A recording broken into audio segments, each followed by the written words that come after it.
Today we're talking about the legendary banner for August 2024 in Fire Emblem Heroes. We'll go over our new hero, plus briefly review the 11 other heroes on the banner. This month we got legendary Male Shez. Like his female counterpart, Male Shez has been converted into a Dagger unit. Shez throws his swords in 3 hopes, since he can materialize his special sword, and, well, I thought that was a cool way to avoid another sword protagonist legendary. However, they made Male Shez a red Dagger unit, which I kind of feel defeats the purpose of doing that, so okay. Anywho, for stats, this Shez will have 41 HP, 47 attack, 47 speed, 32 defense, and 27 res. Highest BST Dagger unit thanks to our new Gen 9 base stat totals, and just incredibly solid offensive stats while also having some defense. For ult skills, Shez has Ruptured Sky, which is hilarious because that's been locked to Violet ults only. Shez will proc Ruptured Sky quickly, so attack and speed finish can add some damage and healing.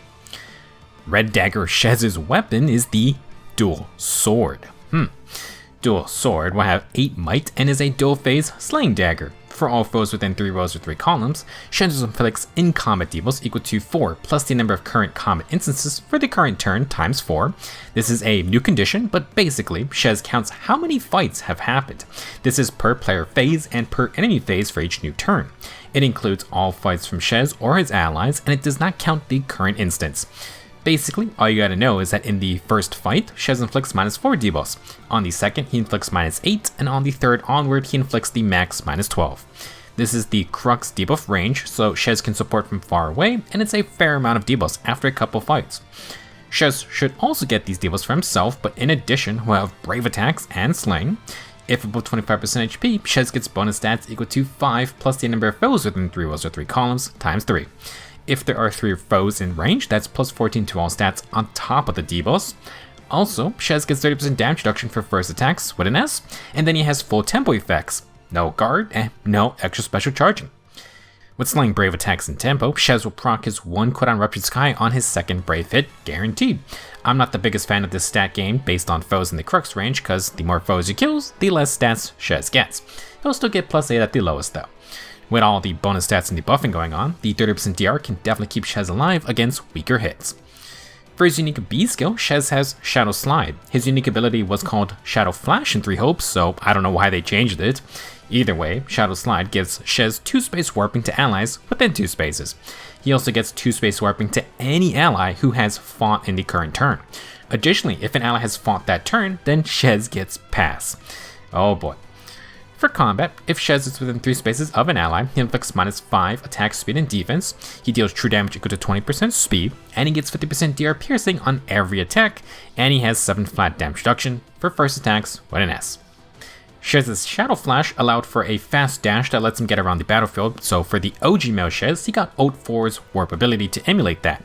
Shadow Slide doubles down on the warp part. He now has unconditional 2-space warp to allies nearby. If any ally has fought, Shez can warp to them from anywhere, and he'll also have Pass. Not as oppressive as Celica, but if you have an initiator who has good survivability, then Shez can follow up. He also has the 2-space warping, which means he can literally dive behind an enemy if you had a first round draw. In terms of combat, Shez isn't doing anything new. The last time we saw a slaying dual-phase brave weapon ranged unit with 50% DR Pierce was about 2 weeks ago, except unlike Brave Burning, Shez doesn't have no follow-up. He will have Tempo though, and he also gets % DR plus flat DR, even though it's not a crazy amount. For his new inheritable C skill, Shez is bringing Pulse Smog, which appears to be the Pulse Smoke 4 upgrade. Pulse Smog does 4 things. It inflicts -3 speed and defense on the foe, inflict guard on the foe. If unit initiates, they get Scowl with no risk checking. After combat, inflict -7 attack and the guard status on foes within 3 spaces, plus inflict +1 cooldown on those guys as well. Pulse Smoke 3 only had the +1 cooldown effect after combat. The range has been upgraded to 3 spaces, and you get attack debuffs and a guard status to splash onto other enemies. In combat, Pulse Smog gives guard and some debuffs, but more importantly, it gives Scowl on initiations. Similar to Flow Guard, the Scowl plus Guard combo is solid to not get hit back by a special counterattack. One of the main issues for brave attackers is that if they do not kill in 2 hits, they are giving the enemy extra cooldown to counter with a special. Scowl solves this issue. Now, while Scowl plus Guard is good, Scowl plus Guard plus Tempo is even better. This combo prevents all special charging unless the enemy brings no guard or their instant cooldown effect. Not uncommon these days, but it's still a really good bunch of effects. Now, I feel like Pulse Smog won't be free to inherit on everyone, like Pulse Smoke 3. The debuffs only affecting defense doesn't bode well for magic damage users. Dragons also just got their own scout in the C-slot skill, so I don't know if they want to hand out another one. As usual, double check in-game before you summon for fodder. Overall, legendary Male Shez is going a slightly different route than his female counterpart. No effective brave attacks, but he does have 50% DR piercing plus slaying and tempo for consistent cooldown. He has immense warp range to back up his allies, and another pass warper makes Shez quite dangerous if your frontline cannot one-round KO the first initiator. After all this, Shez also provides debuff support that only gets stronger the more fighting has occurred. He could be another one of those, I wonder what would happen if we stacked multiple copies type units. Warp Bubble's not going to prevent a Shez dog pile, but maybe Brave Robin's new ice tiles can block some potential moves. All in all, fairly scary Brave attacker, mainly because Shez will show up and then just snipe some poor unsuspecting unit. Not related to combat, but man, I love this Shez's Asura outfit plus his awakening mode. The special art looks so cool every time. For the next part of this video, we'll talk about the 11 other heroes on the banner. If you want legendary Male Shez, his red partners will be Rearmed Fallen Lumera and a little guy called Emblem Ike, maybe you've heard of him. Blue will have the Fey crew of Ratatoskr, Freyr, and Nerthuz. Green has legendary female Alear, legendary Robin, and Nergal. Colorless has Arval to tag team with Shez, plus Arlen and Yukimura. Starting us off, the new Shez has Pulse Smog if you want the Pulse Smog 4 upgrade. He also comes with some decent options in Ruptured Sky for a low cooldown 500 SP special, and then Attack and Speed Finish 4, which continues to be a fun A skill. Even if you don't want Shez, you might still get him, because Emblem Ike is back. If you somehow still don't know what this guy does, basically he's a low speed tank with distant counter, LC Disrupt as a sword. He also has Slaying, no guard, and neutralizes stat penalties. What really makes Ike hard to kill though is Great Aether, which grants unpierceable % DR. Usually it starts at 30%, but ramps up to 70% on the second consecutive hit. Ike makes the enemy double him on purpose to trigger this effect, hence why Hardy Bearing can cut down on his tankiness. However, you still need to tank Great Aether, which gets full DR piercing thanks to Lagoo's friend. This skill also adds flat DR and true damage based on Ike's defensive stats. He has Defensive Finish 4 to heal, Conto Control to lock down mobile units, and if Great Aether triggered, it sends out a damage AoE that heals Ike for every enemy hit. Aside from being one of the best tanks in the game, Ike's Emblem Ring can give unpierceable % DR against ranged attacks to anyone. It's a very good effect, immense synergy with Lagoo's friend too. Keep in mind, Pulse Smog is another tool to counter Lagoo's friend, but still a fantastic skill all around. Rounding out red is Rearmed Fallen Lumera, speedy high-risk dragon whose C-skill is similar to her mythic counterpart. Corrupted Dragon grants plus for stats and no guard support. Lumera herself can get DR piercing specials. This skill also lets her deploy Divine Vein Stone after acting. Her Arcane Fellstone can grant up to plus 14 stats, gives 40% DR, grants breath type cooldown, and for outspeeding you get no follow-up. For other skills, Lumera has Counter Roar 4 for sustained and empowered counters. She's the only one with Speed and Res Scowl 4. Overall, red is immediately enticing thanks to Ike. Good time to summon if you want Shez, and Lumera being a Rearmed hero, it's always nice for foddering as well. For the blue group, our book 4 freebie Ratatoskr is back. She's a speedy blue beast cavalier who can lay down Divine Vein green tiles, which blocks warping, and inflicts guard on the foe. Her C-skill also gives 7 HP to allies after combat. From her weapon, Ratatoskr has Conto 2, Slaying, Breath type cooldown, and 40% DR. She's the only unit with Beast Agility 4, which is the Beast B skill that gives no follow-up if you outspeed. Ratatoskr also has the Solid Attack and Speed Clash 4 for stats. Next is Anima Mythic Freyr. He's a tanky blue beast cav who protects his team from at start of turn debuffing. There are a lot of those penalties in the game, so Freyr can shut those down, and he gives plus 60 of his field boss with Resonant Shields. For combat, Freyr has Slaying, Attack and Defense debuffs based on total field boss, a free follow-up, and 30% DR. He's the only unit with low Attack and Defense 4 if you want to upgrade, and he also has Attack and Defense Clash 4. Last up is Light Mythic Nerthuz, who is another speedy blue beast cav. She's more of a common mythic who can use Gale Force. Her weapon has Slaying, Breath type cooldown, and no follow-up. Her B skill gives 40% DR, empowered counters based on damage reduced, and if solo +1, she gets no guard. Plus inflicts 1 space AoE gravity after combat.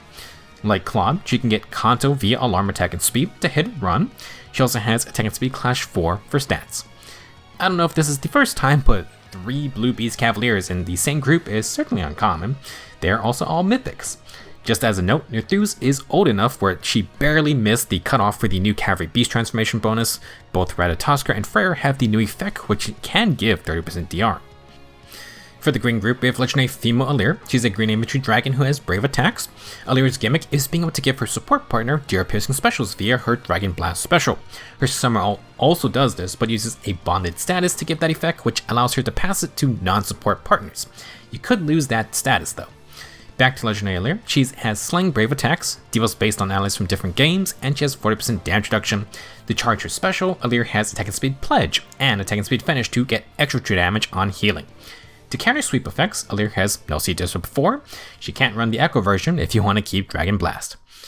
Next is legendary Male Robin. He's a green infantry mage who can abuse grand strategy to give allies a unity effect. Robin can self-debuff his team to proc unity, and this can lead to extreme stat advantages if you have other unity skills. This is so effective. The ploy status counters it, so be careful unless you have a very high res unit. For combat, Robin inflicts a bunch of debuffs and has Omni Breaker. Part of the plan has its own unity effect to stack with grand strategy. For other skills, Robin has Steel Attack 4, which is still only on him. He then also has Content Control 3.